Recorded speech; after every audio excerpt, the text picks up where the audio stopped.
তত্ত্বাবধায়ক সরকারের অধীনে জাতীয় ও স্থানীয় সকল নির্বাচন করার সুপারিশ দিয়েছে নির্বাচন ব্যবস্থা সংস্কার কমিশন।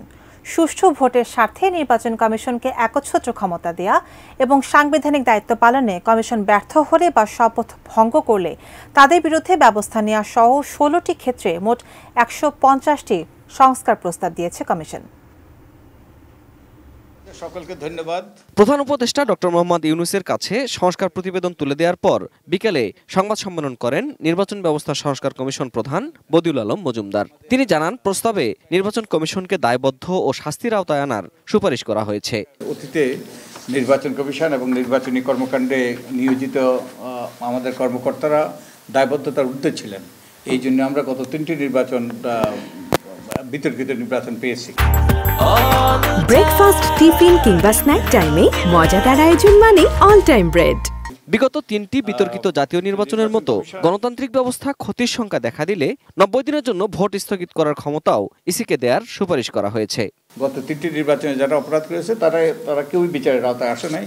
তো আমরা এগুলো যাতে যারা অন্যায় করেছে তারা যেন বিচারের আওতায় আসে, সেটার ব্যাপারে আমরা সুপারিশ করেছি। জাতীয় নির্বাচনের আগে স্থানীয় সরকার নির্বাচন আয়োজনের সুপারিশ করেছে কমিশন।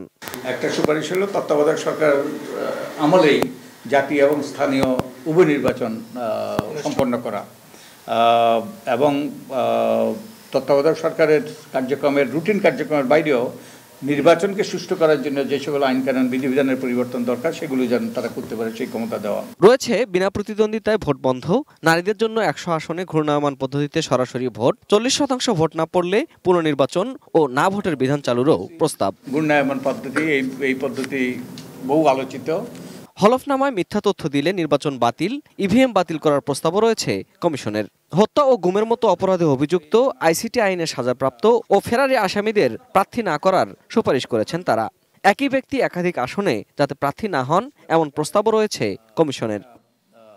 সংসদ সদস্যরা যেসব বিশেষ সুবিধা পেতেন তা বাতিলের সুপারিশ করেছে কমিশন। পরপর 2টি জাতীয় নির্বাচনে অংশ না নিলে দলের নিবন্ধন বাতিলের যে বিধান ছিল তা বাতিল করার প্রস্তাব করেছে কমিশন। সংসদ সদস্যদের যে অনেকগুলো অবাঞ্ছিত সুযোগ সুবিধা, শুল্কমুক্ত গাড়ি থেকে আরম্ভ করে আবাসিক প্লট বরাদ্দ, গার্ড ভান্ডার থেকে আরম্ভ করে যেগুলো তাদেরকে জমিদারে পরিণত করে, এগুলোর অবসানের আমরা সুপারিশ করেছি। Ferdous Rahman, ATN news, Dhaka.